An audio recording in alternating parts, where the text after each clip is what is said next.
కొన్ని సంవత్సరాల క్రితం వరకు భారత టీంలో ఏదైనా లోటు ఉందా అంటే అది బౌలింగ్ డిపార్ట్మెంట్లో, మరీ ముఖ్యంగా ఫాస్ట్ బౌలింగ్ డిపార్ట్మెంట్లో. అయితే ఇప్పుడు పరిస్థితులు మారిపోయాయి.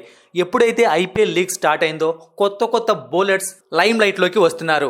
సో ఇప్పుడు వస్తున్న ఒక 10 మంది బౌలర్స్ని మనం కరెక్ట్గా ఫ్యూచర్ కోసం వాడుకొని వాళ్ళని కరెక్ట్గా గ్రూమ్ చేసుకుంటే మనం భవిష్యత్తులో ఎన్నో ఐసీసీ టోర్నీలు, ఏషియా కప్లు చాలా ఈజీగా కొట్టచ్చు. ఎందుకంటే ఏ టోర్నీ గెలవాలి అన్నా కేవలం బ్యాటింగే కాదు, బౌలింగ్ కూడా చాలా ఇంపార్టెంట్. సో ఒక్కసారి ఆ 10 మంది ఎవరో ఈ వీడియోలో తెలుసుకుందాం. ముఖేష్ చౌదరి 2022 ఐపీఎల్లో సిఎస్కే తరపున ఆడాడు. అందరూ తన పర్ఫార్మెన్స్ చూశారు. స్టార్టింగ్లో కొంచెం ఇబ్బంది పడినా తర్వాత సిఎస్కేకు చాలా కీలకమైపోయాడు. 13 గేమ్స్లో 16 వికెట్స్ తీసుకున్నాడు. కొంచెం ఎకానమీ ఎక్కువ ఉంది. దానిపైన అతను వర్క్ చేస్తే ఖచ్చితంగా చాలా మంచి బౌలర్ అవుతాడు. మొహసిన్ ఖాన్ ఉత్తరప్రదేశ్ కు చెందిన ఈ బౌలర్ 2022 ఐపీఎల్లో అద్భుతాన్ని క్రియేట్ చేశాడని చెప్పాలి. స్టార్టింగ్ నుంచి లక్నో సూపర్ జైంట్స్ టీంలో ప్లేస్ ని సంపాదించలేకపోయాడు. కానీ ఒక్కసారి టీంలోకి వచ్చాక ఇతన్ని పక్కకు పెట్టలేకపోయింది టీం మేనేజ్మెంట్. కేవలం 9 మ్యాచ్ల్లో 14 వికెట్స్ తీసుకున్నాడు. ఎకానమీ చూసామంటే 5.97. ఎన్నో వేరియేషన్స్ ఇతని బౌలింగ్ లో ఉన్నాయి. మంచి స్పీడ్ ని కూడా జనరేట్ చేయగలడు. కాబట్టి ఖచ్చితంగా టీమిండియాలోకి వచ్చే బౌలర్ ఇతను. ఇక నెక్స్ట్ కుల్దీప్ సేన్ రాజస్థాన్ రాయల్స్ తరపున మనకు 2022 ఐపీఎల్లో కనిపించాడు. యాక్చువల్ గా ఇతను 2018-19 మధ్యప్రదేశ్ టీం తరపున రంజీ ట్రోఫీలో డెబ్యూ చేశాడు. అక్కడ 44 వికెట్లు తీసుకున్నాడు 30.5 యావరేజ్ తో. ఇక రాజస్థాన్ రాయల్స్ తరపున టోటల్ గా 7 గేమ్స్ ఆడాడు. అందులో 8 వికెట్లు తీసుకున్నాడు. అంతేకాకుండా ఒక మ్యాచ్ రాజస్థాన్ రాయల్స్ ఇతని డెత్ ఓవర్ స్కిల్స్ వల్లే గెలిచింది. దాదాపు 145-150 కిలోమీటర్ స్పీడ్ తో బౌలింగ్ చేయగలడు. సిమర్జిత్ సింగ్ ఇంకో సిఎస్కే బౌలర్. 2018లో ఇతను రంజీకి డెబ్యూ చేశాడు ఢిల్లీ తరపున. ఇతను 140 కిలోమీటర్ స్పీడ్ తో కన్సిస్టెంట్ గా బౌలింగ్ చేయగలడు. చాలా మందికి తెలియని విషయం ఏంటి అంటే ఢిల్లీ క్యాపిటల్స్ టీంలో కూడా సిమర్జిత్ కొన్ని రోజులు కొనసాగాడు. అంతేకాకుండా టీమిండియాకు నెట్ బౌలర్ గా కూడా ఉన్నాడు. 2022 ఐపీఎల్లో 6 మ్యాచ్ల్లో టోటల్ గా 4 వికెట్లు తీసుకున్నాడు. ఎకానమీ చాలా ఇంప్రెసివ్ గా ఉంది 7.67. Yash Dayal left arm pacer 2018లో ఉత్తరప్రదేశ్ తరపున డెబ్యూ చేశాడు. టోటల్ గా 16 మ్యాచ్ల్లో 56 వికెట్లు తీసుకున్నాడు. ఇక లిస్ట్ ఏ క్రికెట్ లో 13 మ్యాచ్ల్లో 23 వికెట్లు తీసుకున్నాడు. 2022 ఐపీఎల్లో గుజరాత్ టైటాన్స్ పెట్టుకున్న నమ్మకాన్ని అయితే ఇతను నిలుపుకున్నాడు. టోటల్ గా 9 మ్యాచ్ల్లో 11 వికెట్స్ తీసుకున్నాడు. ఇతను 140 కిలోమీటర్ స్పీడ్ తో బౌలింగ్ చేయగలడు. పవర్ ప్లేలో వికెట్స్ తీసుకునే బౌలర్.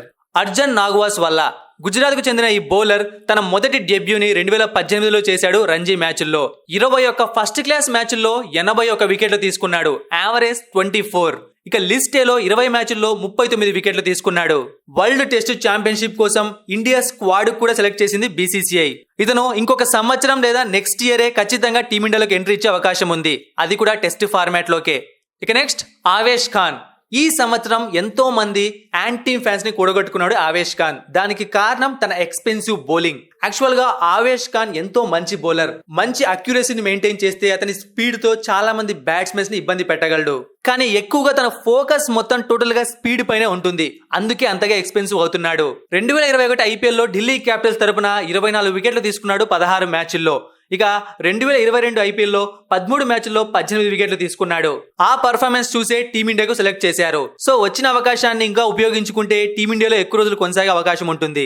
ఉమ్రాన్ మాలిక్ ఎవరు మర్చిపోతారు? ఎవ్వరూ మర్చిపోరు ఈ బౌలర్ ని. 2022 ఐపీఎల్ మొత్తం ఇతని పేరు మారుమ్రోగిపోయింది. చాలా తక్కువ కాలంలోనే టీమిండియాలో కూడా వచ్చేశాడు. 150 స్పీడ్ ని చాలా ఈజీగా వేసేయగలడు. 14 ఐపీఎల్ మ్యాచ్ల్లో 22 వికెట్లు తీసుకున్నాడు. Emerging player of the season అవార్డుని కూడా గెలుచుకున్నాడు. అయితే టీమిండియాలోకి వచ్చాడు కానీ ఎక్కువగా ఎక్స్పెన్సివ్ అవుతున్నాడని చెప్పి తప్పించేశారు పక్కకు. ఒక్కసారి ఊహించుకోండి, తన స్పీడ్ కి correct accuracy, correct line and length ని యూజ్ చేశాడంటే మాత్రం ప్రపంచంలో ఏ బ్యాట్స్మెన్ కూడా ఈ బౌలర్ ముందు నిలబడ్డు. హర్షదీప్ సింగ్ ప్రస్తుతం టీమిండియాలో కొనసాగుతున్నాడు. అంతేకాకుండా ఏషియా కప్ లో డెత్ ఓవర్స్ లో తను ఏం చేయగలడో ప్రూవ్ చేశాడు. అండ్ ఇంకొక విషయం ఏంటి అంటే మనం లాస్ట్ 15 ఇన్నింగ్స్ తీసుకున్నాము అంటే టీమిండియా తరపున బెస్ట్ డెత్ బౌలింగ్ ఫిగర్స్ కూడా, అంటే మంచి ఎకానమీతో బౌలింగ్ చేసిన ఫిగర్స్ కూడా హర్షదీప్ సింగ్ వైపే ఉన్నాయి. ఇప్పటి వరకు భారత్ తరపున 8 మ్యాచ్లు ఆడితే అందులో 12 వికెట్లు తీసుకున్నాడు.